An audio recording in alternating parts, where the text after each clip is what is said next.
जय मसीह। सभी को परमेश्वर आप सभी को आशीष दे।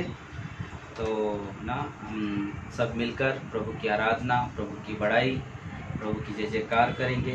तो आइए हम सब मिलकर प्रार्थना करते और प्रभु की महिमा, प्रभु की जय जयकार करें।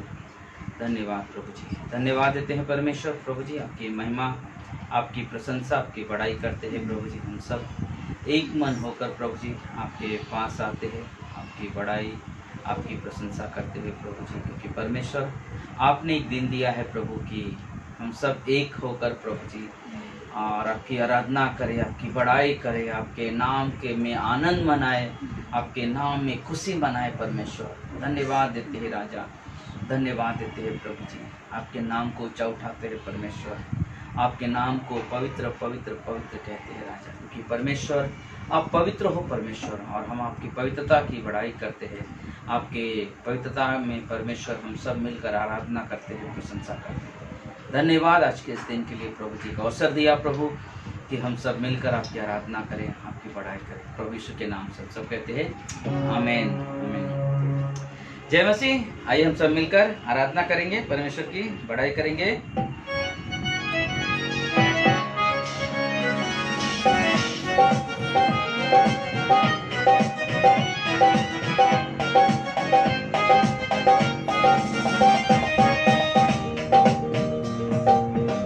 भारिया भारिया भारिया भारिया भारिया भारिया भारिया भारिया भारिया भारिया भारिया भारिया भारिया भारिया ओ मिया भारी रे भारी मान तो ये सुना ओ मिया भारी रे भारी मान तो ये सुना ओ मिया भारी मान तो ये सुना ओ मिया भारी मान तो ये सुना ओ मिया भारी रे भारी मान तो ये सुना ओ मिया भारी रे भारी मान तो ये सुना।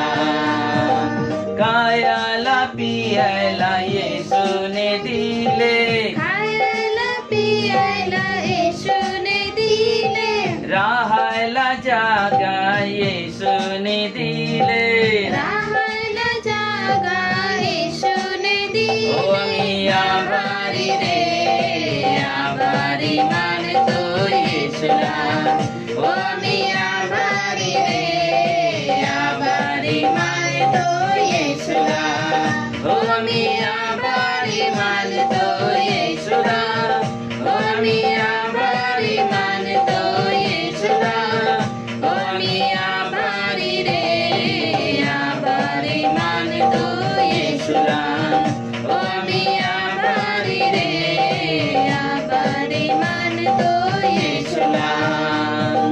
गुणांची माफी येशूने दिले, गुणांची माफी येशूने दिले, नवा जीवन येशूने दिले, नवा जीवन येशूने दिले ओ गुणांची माफी येशूने दिले, गुणांची माफी येशूने दिले, नवा जीवन येशूने दिले, नवा जीवन येशूने दिले ओ मिया भारी रे भारी मान तो येशूला ओ मिया भारी रे भारी मान तो येशूला ओ मिया भारी मान तो येशूला ओ मिया भारी मान तो येशूला ओ मिया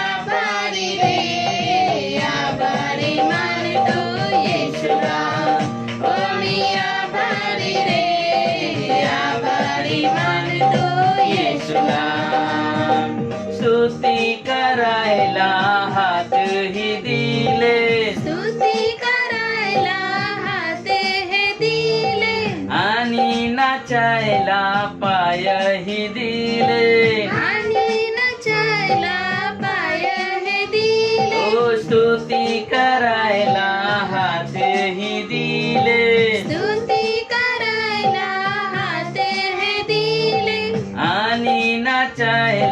पाय ही दिले आणि नाचायला पाय हे दिले. ओ आम्ही आभारी रे, आभारी मानतो येशूला. ओ आम्ही आभारी रे, आभारी मानतो येशूला. ओ आम्ही आभारी मानतो येशूला. ओ आम्ही आभारी मानतो येशूला. ओ आम्ही आभारी रे, आभारी मानतो येशूला. ओ आम्ही आभारी रे, आभारी मानतो येशूला. तेरे दरबार मसी कौन कौन आए, तेरे दरबार मसी कौन कौन आए. तेरे दरबार मसी कौन कौन आए. तेरे दरबार मसी कौन कौन आए. अरे पंडित मोरा गवारी रे, मोहे प्यारा लगते है. पंडित मोरा गवारी रे, मोहे प्यारा लगते है. प्यारा लगते है, दुलारा लगते है.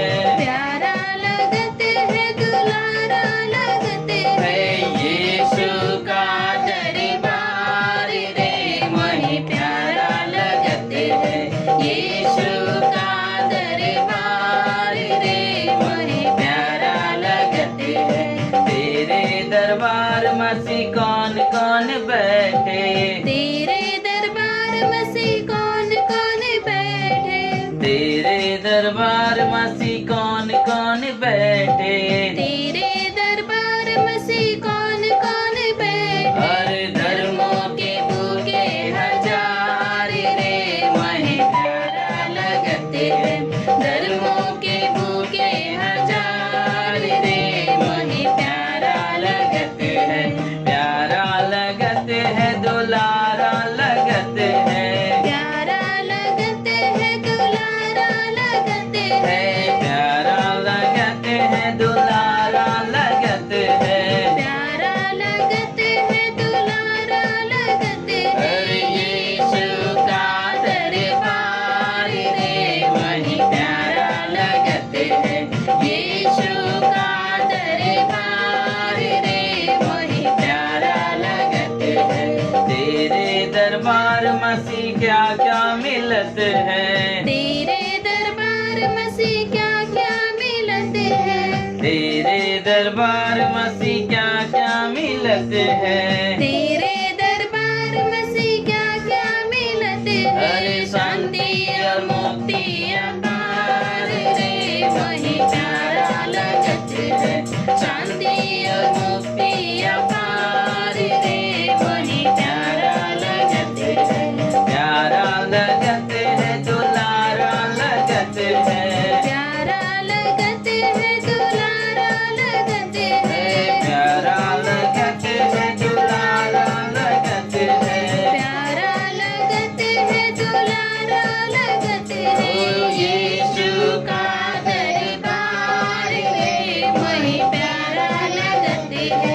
यीशु का दरबार रे, वही प्यारा लगते है. तेरे दरबार मसीह हम सब हैं आए. तेरे दरबार मसी हम सब है आए. तेरे दरबार मसीह हम सब हैं आए. तेरे दरबार मसी हम सब है आए. अरे सुन लो मसीहा पुकार रे, मोहे प्यारा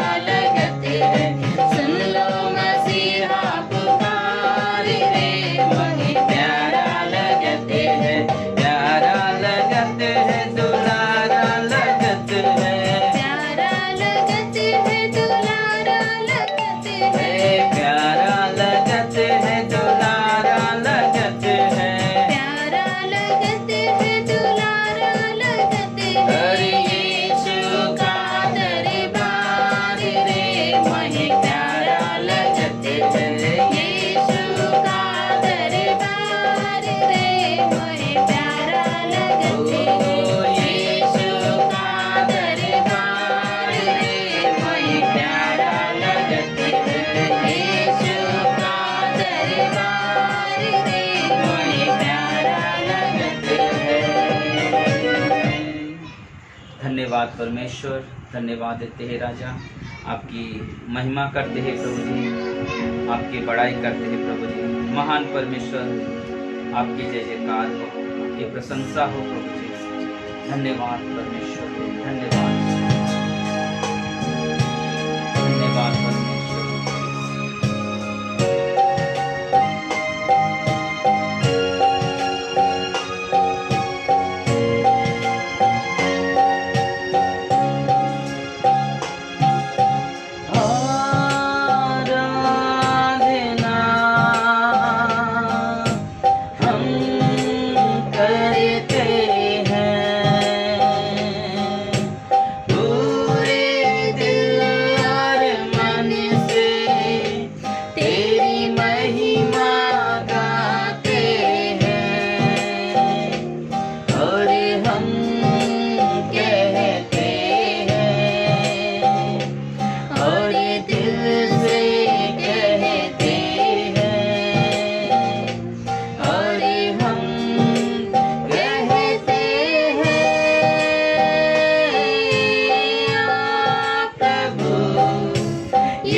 परमेश्वर प्रभु जी, सचमुच मेरे राजा, मेरे पिता, हम सब तेरी महिमा करते हैं प्रभु जी।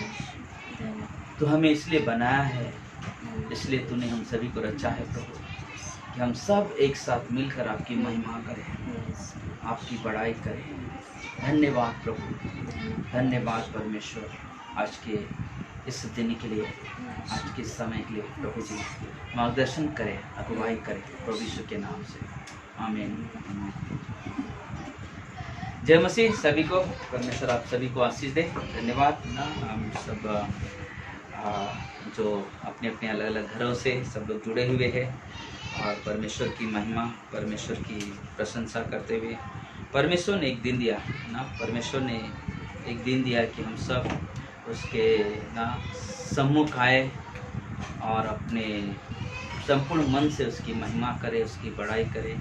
आज वो पल दिया है परमेश्वर ने ना, तो बोलते कि इस समय ना भेंट का समय है, जो लोग भी ना ऑनलाइन दान दे रहे हैं उनके लिए, और इसलिए हमारे लिए बहुत ज़रूरी है इस चीज़ को समझना कि ना परमेश्वर चाहता है कि हम हर्ष और आनंद से परमेश्वर के ना लिए भेंट दें, परमेश्वर के लिए भेंट दें, क्योंकि ये हमारे जो भेंट होते हैं ना परमेश्वर की महिमा के लिए होते हैं, परमेश्वर के कार्य के लिए होते हैं।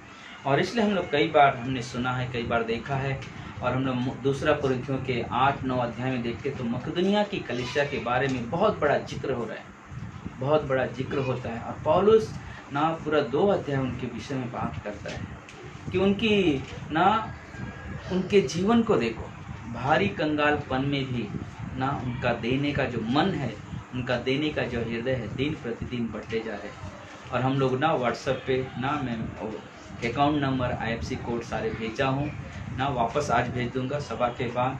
तो जो लोग भी परमेश्वर के लिए ना अपने दिल की तरह से देना चाहते हैं, देते हैं, तो परमेश्वर आप सबका स्वागत है। हम लोग प्रार्थना करें, फिर हम संदेश में जाएंगे। प्रिय परमेश्वर, हम धन्यवाद देते हैं, आपकी महिमा करते हैं, आपकी बड़ाई करते हैं प्रभु जी। धन्यवाद आज के पल के लिए प्रभु जी। प्रभु मार्गदर्शन करें, अगुवाई करें, जितने भी लोग अपने अपने घरों में हैं उनके हृदय, उनके मन को तैयार कर प्रभु जी, कि हम सब प्रभु जी आपके करीब आए, आपके वचन का आदर सम्मान करते हुए, और अपने कानों को तैयार रखें, अपने हृदय को खोलें, ताकि हम परमेश्वर के वचन को अच्छे से सुन सकें और अपने हृदय में बसा सकें। धन्यवाद देते हैं आज के इस दिन के लिए। प्रभु की महिमा, प्रभु की पढ़ाई करते हैं प्रभु यीशु के नाम से, आमीन। जय मसीह सभी को। प्रभु आप सभी को आशीष दे ना। हम लोग ने पिछले टाइम हम लोग ने बात किया था ना बीमा न्याय आसन के बारे में। आज हमारा दूसरा भाग है आज। तो दूसरा भाग में हम लोग बात करेंगे ना कि जब हम लोग बीमा न्याय आसन के सामने खड़े होंगे, कब खड़े होंगे हम लोग, जब हमारा रैप्चर होगा उसके बाद तुरंत हम लोग वहाँ पे बीमा न्याय आसन के पास जाएंगे, जहाँ पे हमें ना हमें पुरस्कार मिलेगा। लेकिन पुरस्कार से पहले ना परमेश्वर हमारे क्या करेगा ना, हमारे परखेगा, हमें हमारे कार्यों को परखेगा कि हमने वापस मैं के बता रहा हूँ कि वहाँ पे हमारे पाप नहीं गिने जाएंगे या दिखाए जाएंगे, लेकिन हम विश्वास में आने के बाद जो परमेश्वर के लिए काम किया है, जो परमेश्वर के लिए जिया है, जो उसके लिए हमने आउटरीच किया है, या हमने दान दिया है, हम कलीसिया में मदद किया है, या हम परमेश्वर के लिए ना एक अपने जीवन को किस तरह से इस्तेमाल, उन सारे चीज़ों का परमेश्वर वहाँ पे ना लेखा लेने वाला है। तो हमने पिछले टाइम में हमने मंगलवार के दिन हम लोग पहला भाग किया था, आज हमारा दूसरा भाग है।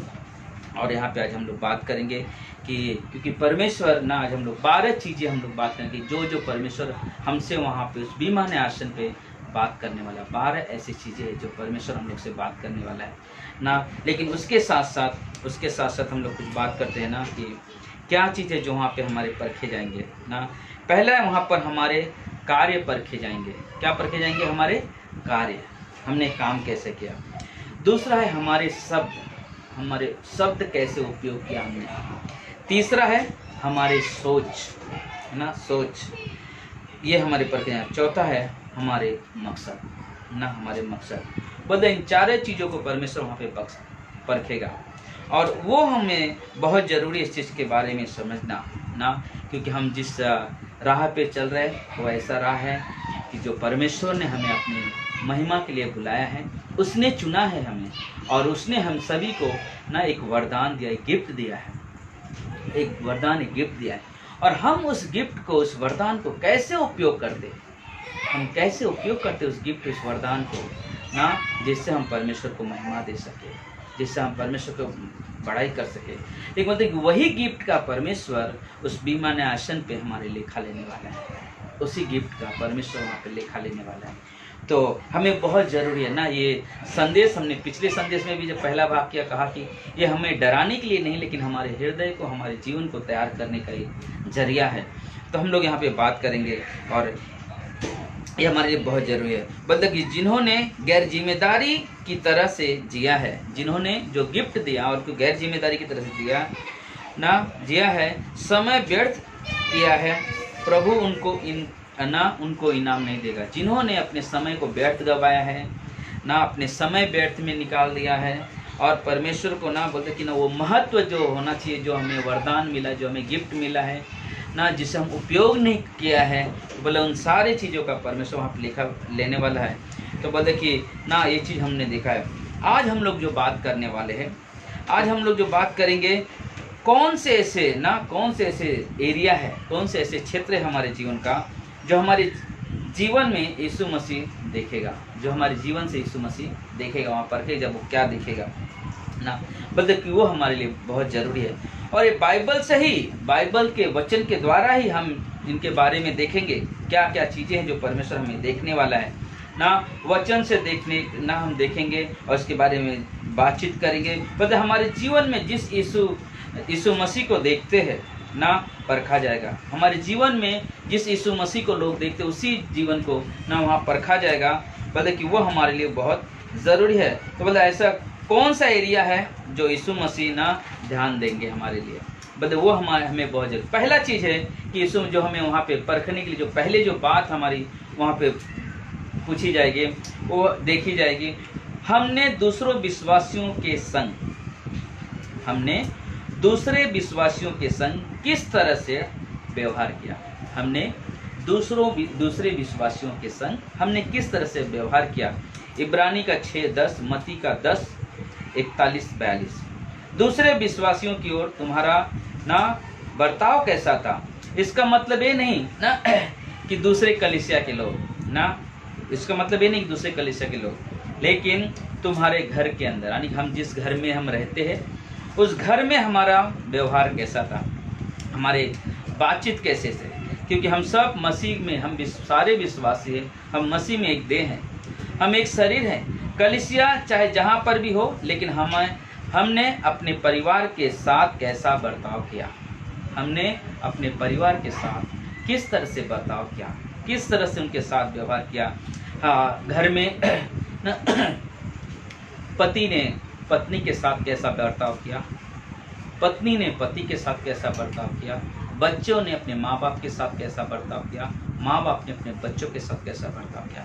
इन सारे चीज़ों का ना परमेश्वर वहाँ पे लेखा लेने वाला है ना। जो हमने कहा कि ना एक दूसरे विश्वासी कि हम एक दूसरे के साथ हमारा संबंध कैसा है, और उसी में फिर वो क्या देखने वाला है, बोले उसी के अंदर है, बोले फिर कलीसिया के सदस्यों के साथ ना, पहले हमारा परिवार, फिर कलीसिया के सदस्यों के साथ क्या हमने विश्वासियों को अपना भाई या बहन की तरह उनके साथ बर्ताव किया ना, या उस रूप से हमने देखा है भाई बहन की तरह से, या हमने उनके साथ गलत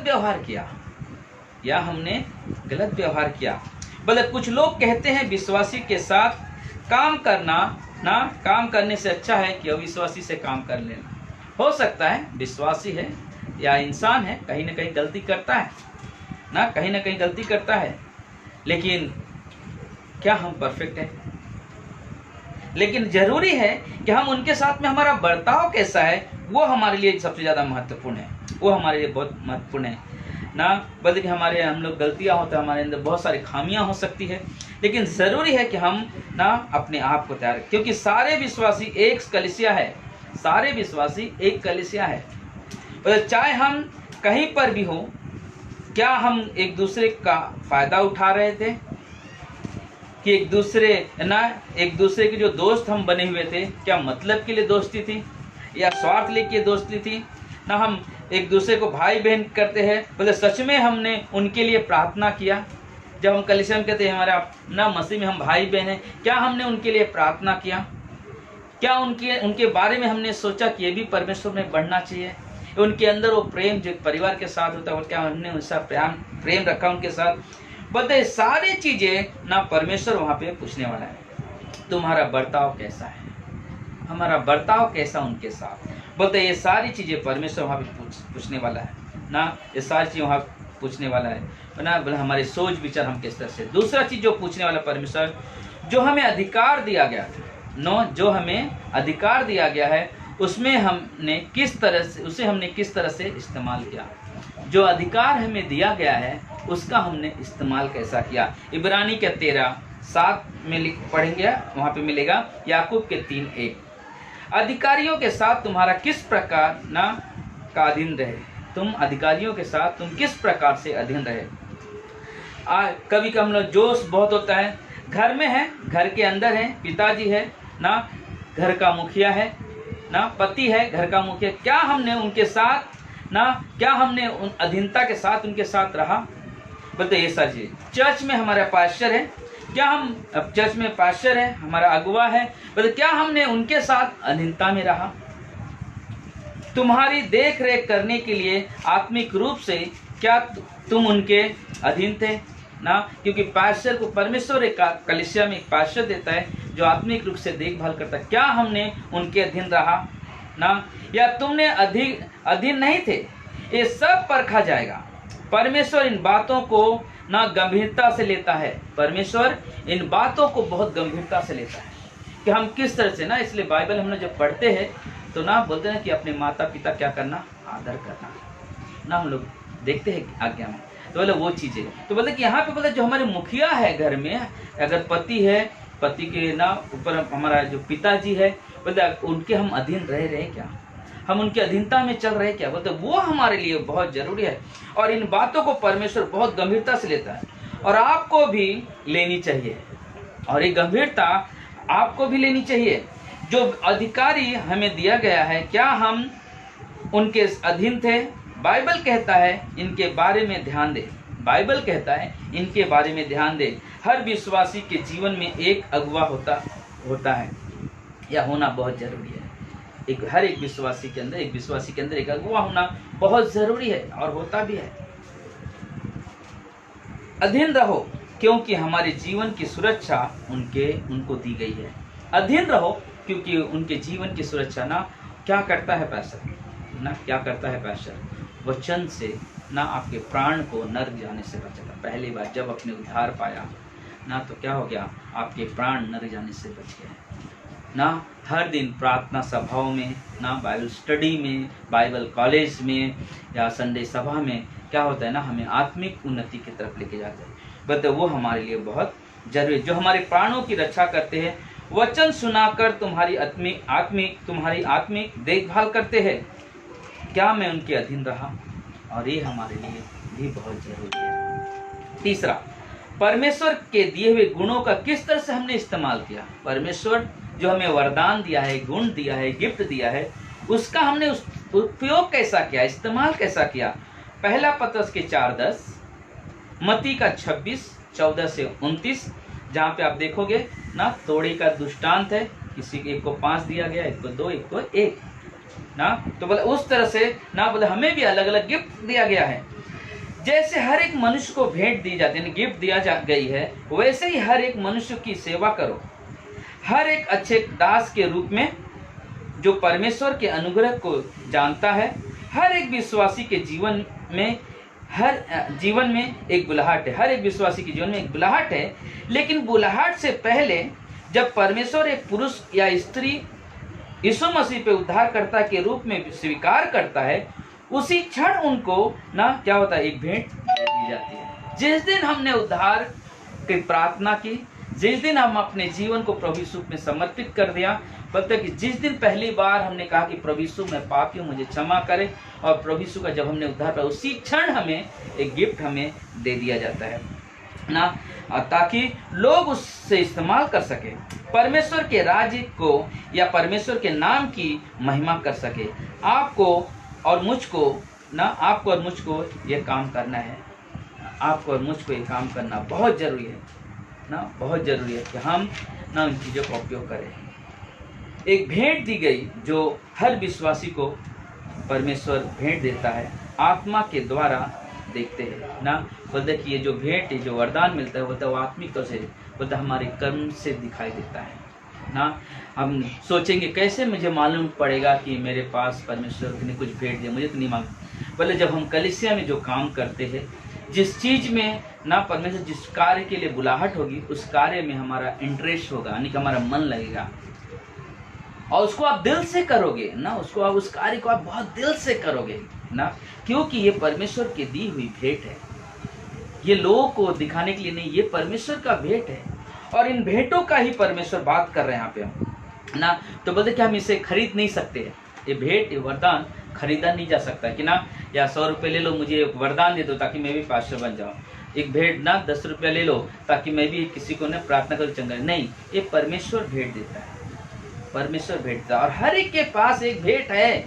हम ये नहीं सोचना अरे नहीं मेरे पास तो नहीं है, नहीं है, शायद हमें मालूम नहीं होगा, लेकिन अगर मालूम नहीं तो हम परमेश्वर से मांगे, परमेश्वर से प्रार्थना, परमेश्वर मैं प्रार्थना करता हूँ परमेश्वर मुझे जो भेंट, मुझे मालूम नहीं पड़ा कौन सा भेंट है, परमेश्वर आप मुझे बताएं ताकि मैं आपकी महिमा कर सकूं, ताकि मैं कलीसिया में कुछ कर सकूं, ताकि मैं आपके कार्य में हाथ बटा सकूं। और परमेश्वर वो काम करते हैं, परमेश्वर वो काम करते करवाते हैं, और पवित्र आत्मा चाहता है ना जो वरदान की अगुवाई करता हमारे, और इसलिए हमें बहुत जरूरी है। अगर आपको लगता है कि ना मालूम नहीं, प्रार्थना करो, परमेश्वर से प्रार्थना करो, परमेश्वर जरूर हमारी आपकी प्रार्थना सुनेंगे, जरूर हमारी आपकी प्रार्थना सुनेंगे और हमारी मदद करें। आपके नाम के लिए जी सको परमेश्वर जरूर देंगे, क्योंकि आप परमेश्वर की महिमा, अनुग्रह भी देंगे परमेश्वर, ताकि आप उस गिफ्ट को क्या करो, उपयोग कर सको ना, उपयोग कर सको। आप इस भेंट का इस्तेमाल नहीं करेंगे, अगर समझो आपको वरदान में अगर नहीं भेंट दिया कर रहे, आप उपयोग नहीं कर रहे, तो परमेश्वर क्या करेगा मालूम है आपको? क्या हुआ था मत्ती के 25 अध्याय में ना, जब उसको तोड़े बांटे गए तो 5 वाले ने 10 करके दिया, 2 वाले ने भी डबल करके दिया, लेकिन जो इसको 1 मिले तो क्या कर दिया, छुपा दिया था। दूसरे क्या किया, दे दो भी ना, हट जाओ मेरी नजरों से, दूर हट जाओ मेरे से ना। तो बोलते कि जब परमेश्वर ने अगर गिफ्ट दिया है और अगर हम उसका इस्तेमाल नहीं कर रहे हैं, तो परमेश्वर क्या करेगा, वो गिफ्ट हमसे ले लेगा ना। इसलिए हमें बहुत जरूरी, बोलते कि रियली क्या हमने मेहनत किया गिफ्ट स्वीकार करने के लिए? नहीं, हमने सिर्फ प्रभु यीशु पे विश्वास किया। जिस दिन, उस दिन प्रभु यीशु ने हमें और आपको एक गिफ्ट या वरदान दे दिया है, और उस वरदान का हमें और आपको ना उपयोग करना चाहिए। बोलते बहुत हमारे लिए ज़रूरी है, बहुत हमारे लिए ज़रूरी है ना। बोलते कि जो गुण परमेश्वर ने दिए थे उसे हमने इस्तेमाल नहीं किया, अंत में नतीजा क्या हुआ ना। पर बहुत सोचने वाली बात है, बहुत सोचने वाली बात है। इसलिए हमारे लिए बहुत ज़रूरी कि हम उस भेंट का ना उपयोग करें, हम उपयोग करें उस भेंट का, तो वो हमारे लिए ज़रूरी है। चौथी बात, हमने अपने पैसे को किस तरह से इस्तेमाल किया ना, हमने अपने पैसे को किस तरह से इस्तेमाल किया, इसका भी परमेश्वर लेखा लेने वाला है ना। इसका 1 तीमुथी 6:17 से 19, 2 कुरिन्थियों के 9 अध्याय 6 और 7 वचन, 1 कुरिन्थियों का 16:2 ना।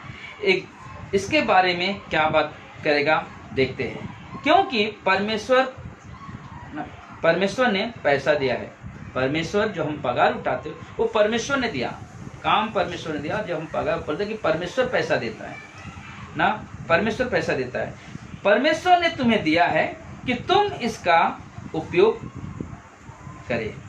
वैसे ना उदाहरण के तौर पे अगर हम लोग देखें कैसे क्या होता है, हम जानते हैं कि दशवंश के बारे में कि हमारे कहने का मतलब यह नहीं है कि ना आपका पैसा कि मुझे दे दो, बोले कहने का मतलब है कि ना जो हम परमेश्वर से, जब हमें परमेश्वर 10,000 रुपया अगर समझो महीने में पगार मिला तो हम 1,000 रुपया ईमानदारी से परमेश्वर को दें। क्या हम सचमुच हम ईमानदारी से परमेश्वर को भेंट देते हैं? बोलते हैं इसका भी परमेश्वर के सामने लेखा हमको देना है, और इसलिए हमारे लिए बहुत जरूरी है सोचना। इसलिए कहता आगे कि परमेश्वर ने हमें पगार दिया है तो पगार का दशमांश देना है। हमने परमेश्वर को ना दिया है या देते हैं। कई लोग कहते हैं हमारे जीवन में पैसा की समस्या है ना, हमारे जीवन में पैसे के बारे में कैसे दे सकता हूँ, मैं बहुत कर्जे में हूँ। सोचो, जो औरत विधवा जब दान दे रही थी उस समय क्या था उसके पास, क्या उसके पास बहुत सारे धन थे इसलिए दे रही थी? जब मकदूनिया की कलीसिया के लोग जब दे रहे थे, क्या उनके पास बहुत ज़्यादा धन था इसलिए वो धन दशवां दे रहे थे? नहीं। तो देख उनके कंगालपन में भी, पौलुस लिखता है उनके कंगालपन में भी उनकी उदारता बढ़ती गई, उदारता बढ़ती गई। रियली, क्योंकि परमेश्वर संभालते हैं, परमेश्वर संभालते हैं। ऐसे कई सारे लोग, कई सारे विश्वासी आज हमने देखा ना, जिस दिन हमने ना लोगों को कहा कि ना आप ना लॉकडाउन में जितने भी लोगों को, अगर आप काम कर रहे हो घर में बैठे बैठे आपको पेमेंट मिल रहा है, पगार मिल रहा है, तो आप परमेश्वर के दान, और लोगों ने दे रहे, लोग दे रहे, कर रहे, और सचमुच परमेश्वर देख रहा है। ऐसे समय में आप किस तरह से अपने हृदय खोल रहे हो परमेश्वर के लिए, और वो हमारे लिए बहुत जरूरी है, जरूरी है। बोलते कि तो तुम्हारे जीवन में समस्या तो आना ही है। जो लोग बोलते हैं मैं ऑलरेडी मैं कर्जे में हूँ, मैं से कैसे दे सकता हूँ, नहीं देता इसलिए नहीं दे, बोलते इसलिए समस्या आता है क्योंकि हम अपने पैसों की कमी के कारण या नहीं है करके हम लोग वो एक बात लेकर चलते कि ना नहीं है मेरे पास तो कैसे दो। नहीं, परमेश्वर है जिसके ऊपर आप भरोसा करते हो, जिसके नाम से आपने उद्धार पाया है, उसको मालूम है आपकी ज़रूरत क्या है, उसको मालूम है आपकी ज़रूरत क्या है। और मेरा जब मुझे बहुत फेवरेट मेरा वचन है ना, भजन संहिता 37:25, परमेश्वर वहाँ पे वचन में लिखा है मैं अपने बच्चों को कभी टुकड़े मांगते हुए नहीं छोड़ूंगा। परमेश्वर ना ऐसा कोई दिन नहीं लाएगा जहाँ पे हम किसी के सामने ना यीशु के नाम से भीख मांगने जाएं, क्योंकि परमेश्वर सच्चा है, उसके वादे सच्चे हैं। इसलिए हमें बहुत जरूरी कि हम ना उसके साथ बने रहें। दूसरी चीज, पगार परमेश्वर कुछ बोझ डालते हैं ना। दूसरी बात पगार अगर परमेश्वर को दूसरी बोझ डालते हैं, बोलते बहुत सारे लोग क्या करते हैं मालूम है, एक किसी की मदद करते हैं, फाइनेंशियली किसी को मदद करते हैं ना। रियली बहुत सारे लोग हैं जो एक दूसरे क्या करते हैं, फाइनेंशियली मदद करते हैं ना। किसी को ना कुछ दे दिया ना, किसी को कुछ दे दिया। उन्हें मालूम है उड़ीसा के अंदर ना, बोलते कि वहाँ पे कुछ विधवाओं के लिए कुछ योजना है वहाँ पे, बोलते कि लोग उनको ना हर महीने उनको राशन देते हैं, विधवाओं को उनको कपड़े देते हैं। क्यों? उनकी आवश्यकता है। और ये अद्भुत दान है परमेश्वर के लिए जो लोग करते हैं। और इसलिए यहाँ पे परमेश्वर बोलते हैं कि हमारे इसका भी परमेश्वर लेखा लेने वाला है। क्या तुमने ना दशवांश दिया, क्या तुम्हारे पास रहती, क्या तुमने किसी की मदद की? बोलते कि वो चीज़ हमें ना जरूरी है, इस चीज़ को समझना और जानना। बोलते ये है सारी चीज़ें हमें परमेश्वर के सामने ना, जब तुम परमेश्वर की देख रेख करोगे, परमेश्वर के कार्य को संभालोगे, तो वह तुम्हें संभालेगा ना। जब तुम परमेश्वर का देख रेख करोगे, तुम्हें परमेश्वर की हर चीज़ आज्ञा को पूरा करोगे, परमेश्वर हमें संभालेगा। परमेश्वर आपको संभालेगा और वो तुम हमेशा संभालते। पैसा इसलिए नहीं दिया गया है कि जैसा चाहे वैसा इस्तेमाल करो ना। मतलब कि पैसा इसलिए नहीं मिलता है कि जैसे भी चाहे वैसे इस्तेमाल करो ना। हाँ, हम लोग ठीक है, हमारे पास है, परिवार है, ज़रूरी है, परिवार है, उनको राशन लाना है घर के लिए ना, और भी खर्चे होते हैं, लाइट बिल होता है, रूम रेंट होता है, बहुत सारे लोग भाड़े पर रूम रेंट, ठीक है, वो है अपनी जगह पे, लेकिन बहुत ज़रूरी है पहला परमेश्वर को स्थान देना। और ये हमारे लिए हम द्वार खोलते हैं ना, द्वार खोलते हैं। बोलते कि अगर हम 10% देते तो 90% परमेश्वर हमें देता है। इसलिए हमारे लिए बहुत ज़रूरी है हम परमेश्वर के लिए ना हम अपने हाथ हमेशा बनाए रखें, लेकिन बनाए रखें। एक विश्वासी की बात है, विश्वास की बात है, परमेश्वर का दिया गया धन तुमने किस प्रकार इस्तेमाल किया ना। ये चीज़ वहाँ पर कि परमेश्वर का दिया हुआ धन हमने किस तरह से इस्तेमाल किया। और वो जरूरी। पांचवा, यीशु मसीह के लिए सताव जब आया तुमने कैसे जीवन जिया। जब यीशु मसीह के लिए जब जी रहे थे, जब सताव आया तो उस समय तुमने कैसे जीवन जिया। पहला पत्रस के 4:12-13, दूसरा कुरिन्थियों के 4:17, दूसरा कुरिन्थियों के 4:17, रोमियो का 8:18 ना। दूसरा कुरिन्थियों का 4:17 कहता है कि तुम्हारा परिश्रम थोड़ा समय के लिए है, हल्का सा, लेकिन इसके द्वारा महिमा का बोझ हमारे लिए तैयार है ना। मतलब कुछ समय के लिए है ना, समय तकलीफ कुछ समय के लिए, लेकिन उसके बाद ना हमेशा के लिए महिमा का जीवन है। जब हमारे जीवन में परीक्षाएं आती, सताव आया, तो हमने उसका सामना कैसे किया। कुछ ऐसे लोग जब विश्वास में आए तो ना, जब विश्वास में आए तो परिवार पर समस्या आई ना, परिवार पे समस्या आई, तकलीफें आई। उस समय हमने किस तरह से, मुझे अभी भी याद है ना, मैं जब 2013 में 2013 में मैं लखनऊ गया था मिशन ट्रिप में। उधर एक गांव में गया था जहाँ पे जिसका नाम है, गांव का नाम है कांता। तो बोलते कि उस गांव में बोलते कि जब वो लोग विश्वास में आया तो बोलते पूरे गांव के लोग उनके विरुद्ध में आ गए। यहाँ तक कि उनके घर में पानी पीने के लिए भी नहीं रहते थे, तो उनको बाहर कुएं से पानी लेना पड़ता था या हैंडपंप से कहीं जाके लेना पड़ता था। बोलते कि लोग वहाँ पे पानी लेना बंद कर दिया। यहाँ तक कि उनके एरिया में जो राशन दुकान थे उन्हें राशन नहीं लेने देते थे, लोग वहाँ पर राशन लेने नहीं देते थे। लाइट थी, लाइट काट दिया, उनको लाइट नहीं लेने देते थे। और लोग ने उस समय में लालटेन बोलते कि ये जीवन रियली, इस जीवन जब वहां पे प्रकट, जब परमेश्वर के स्थान उपस्थित, बोले वो जीवन का पुरस्कार है, उस जीवन का पुरस्कार है। परमेश्वर इस जीवन को देखने वाला है। इस तपनुस के जीवन को देखो ना, प्रेरितों 7 अध्याय में लोग वहां पे ना पथराव कर रहे, यीशु मसीह के लिए पथराव कर खा रहे ना, दुख उठा रहे, और वो देख रहा है परमेश्वर को पिता के दाहिने ओर, बैठे हुए नहीं देख रहा, बोलते खड़े होकर देख रहा है। रियली सम्मान के लिए खड़ा होना, पिता पर यीशु मसीह खड़ा हो गया पिता के दाहिने ना, खड़ा होकर देख रहे हैं, स्वागत करता है परमेश्वर। कहते हमें इनसे समयों में ना हमें रहना। छठा चीज, हमने अपना समय कैसे बिताया, हमने अपना समय कैसे बिताया। इफिसियों के 5:16, समय का सही उपयोग करना क्योंकि दिन बुरे हैं ना, समय का सही उपयोग करना। भजन संहिता 90:12, हे प्रभु हमें सिखा कि अपने दिनों को कैसे गिने और अपने हृदय में किस तरह से ज्योति लाएं ना, हम अपने दिन को कैसे गिने और अपने हृदय में कैसे ज्योति लाएं। बोलते कि परमेश्वर हमने अपने समय को किस तरह से बिताया। परमेश्वर ने हमें धरती पर रखा है, कुछ समय दिया है, हमें इस समय का हमने किस तरह से इस्तेमाल किया। परमेश्वर ने हमें इस धरती पर रखा है, लेकिन हमने उस समय का उपयोग कैसे किया। आज लॉकडाउन है, कितने दिन हो गए ना, 22 मार्च से आज तक हम सब घरों में, इतने दिनों में हमने कैसे जिया है। क्या हमने बाइबल पढ़ा, क्या हम परमेश्वर के बारे में कुछ सोचा, क्या हमारा प्रार्थना का जीवन कैसा था, या हम सिर्फ बैठकर बस टीवी के सामने बैठा रहा, सिर्फ टीवी के सामने बैठा रहा, व्हाट्सएप पे बिजी रहा ना, मोबाइल में बिजी रहा, यही करता रहा। बोलते इस सारी चीज़ों का लेखा देना। आज इस जो पल चल रहा है, रियली मतलब ऐसा पल हमें कभी नहीं मिलेगा आत्मिक उन्नति के लिए। ये पल में हमारे अंदर एक चीज़ परमेश्वर, हमने कई बार हमने संदेश में कहा कि अगर इस समय हमने बाइबल पढ़ना सीख लिया या बाइबल करने का एक जोश भर लिया अपने अंदर, बोलते कभी शांत नहीं हुआ, आप बिना बाइबल पढ़े रह नहीं सकते, क्योंकि बाइबल हमारे जीवन का आधार है, क्योंकि बाइबल ही जीवन है और वो हमारे लिए बहुत ज़रूरी है, वो हमारे लिए बहुत ज़रूरी है ना। हमें मौके मिलते हैं प्रचार के लिए ना, हम फ्री है, मौके मिलते हैं, उस समय का उपयोग कैसे किया हमने।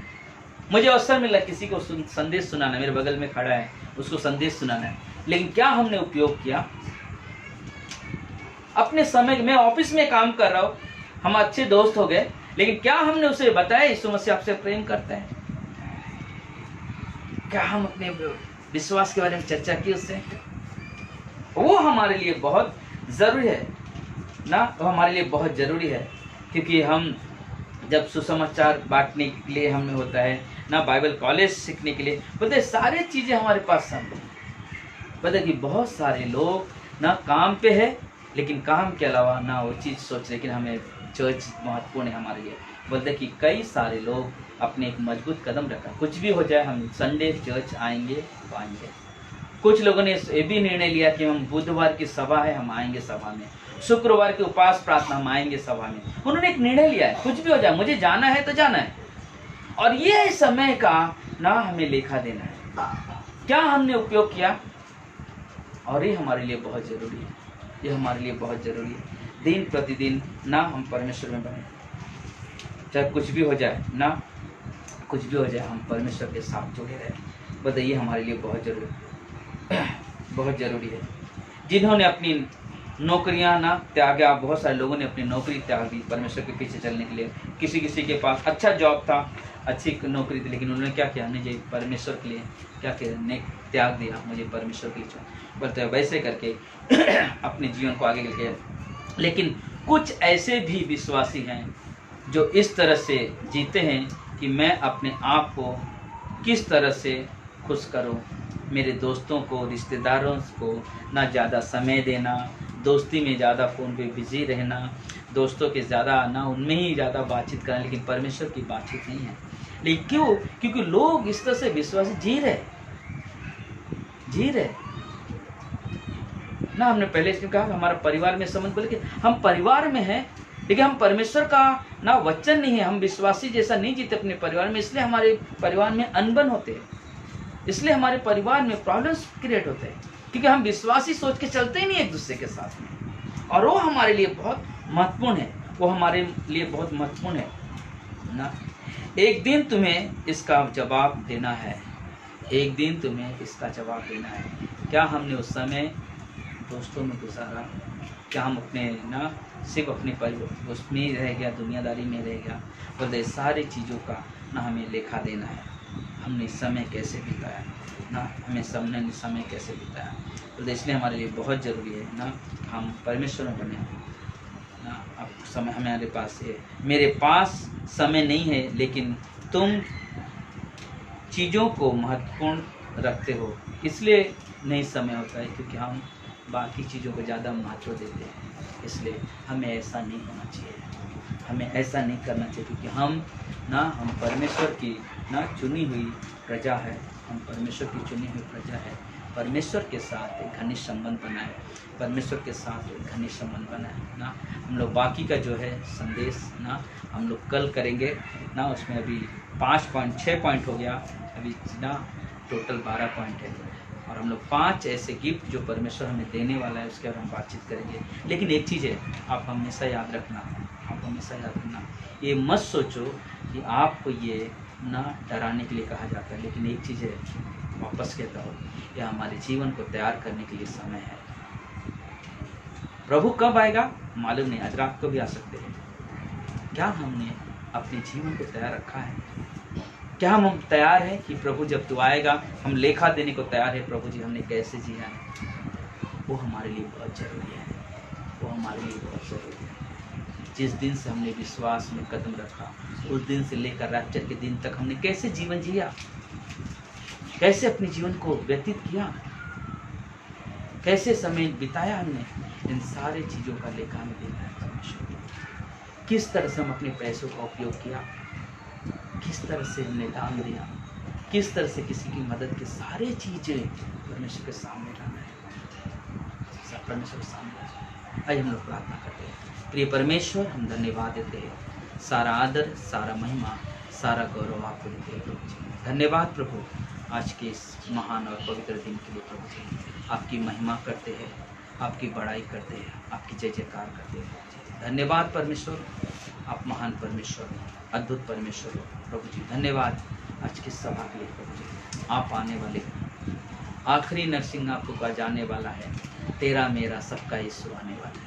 एस लॉर्ड, एस परमेश्वर, सचमुच प्रभु जी आप आने वाले हो और अपनी महिमा के साथ आने वाले हो, और इसलिए प्रभु जी हम आपकी बड़ाई करते हैं, आपकी प्रशंसा करते हैं, आपकी जय जयकार करते हैं कि प्रभु जब हम आपके सामने खड़े होंगे परमेश्वर, हमें उत्साह हो, हमारे दिल की तैयारी हो कि हम प्रभु के सामने जोश उत्साह के साथ हैं, क्योंकि हम इस पृथ्वी पे जोश और उत्साह के साथ जिए और जिएंगे। धन्यवाद देते हैं परमेश्वर, सारा आदर महिमा आप देते प्रभु जी। सभी भाई बहनों को आशीष देना प्रभु जी। कल जब हम लोग वापस 6 बजे मिले तो इसका आधा संदेश जो होने वाले परमेश्वर, उसमें हम पूरी तरह से प्रभु जी लवलीन होकर आपके दिल की बात हम समझ सके प्रभु जी, कि आप हमारे जीवन से क्या चाहते हो, हमसे आप क्या लेखा लेना चाहते हो, हम अच्छे से समझ सके और अपने जीवन को उस तरह से बना सके प्रभु यीशु के नाम से, आमीन आमीन। आइए हम लोग एक गीत गाएंगे।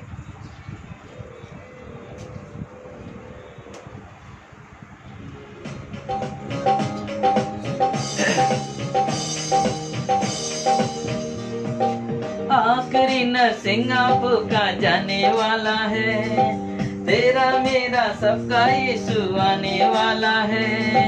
आखिरी नरसिंह आपका जाने वाला है, तेरा मेरा सबका यीशु आने वाला है। तू कहाँ होगा, तू कहाँ होगा, तू कहाँ होगा, तू कहाँ होगा। पहले जो मसीह में मुर्दे जी उठेंगे, बाकी जो हम जिंदा है बदल जाएंगे, पहले जो मसीह में मुर्दे जी उठेंगे। बाकी जो हम जिंदा है बदल जाएंगे, पल भर में ये देखो सब होने वाला है, पल भर में ये देखो सब होने वाला है। तू कहाँ होगा, तू कहाँ होगा, तू कहाँ होगा, तू कहाँ होगा। आखिरी नरसिंह फूका जाने वाला है, तेरा मेरा सबका यीशु आने वाला है। आखिरी नरसिंह फूका जाने वाला है, तेरा मेरा सबका यीशु आने वाला है। तू कहाँ होगा, तू कहाँ होगा, तू कहाँ होगा, तू कहाँ होगा। तेरी दौलत तेरी शोहरत काम न आएगी, ये सब चीजें प्यारे तेरे साथ न जाएगी। तेरी दौलत तेरी शोहरत काम न आएगी, ये सब चीजें प्यारे तेरे साथ न जाएगी। दुनिया में तू तन्हा रह जाने वाला है, दुनिया में तू तन्हा रह जाने वाला है। तो तू कहाँ होगा, तू कहाँ होगा, तू कहाँ होगा, तू कहाँ होगा। आखिरी नरसिंह फूका जाने वाला है, तेरा मेरा सबका यीशु आने वाला है। आखिरी नरसिंह फूका जाने वाला है, तेरा मेरा सबका यीशु आने वाला है। तू कहाँ होगा, तू कहाँ होगा, तू कहाँ होगा, तू कहाँ होगा, तू कहाँ होगा, तू कहाँ होगा, तू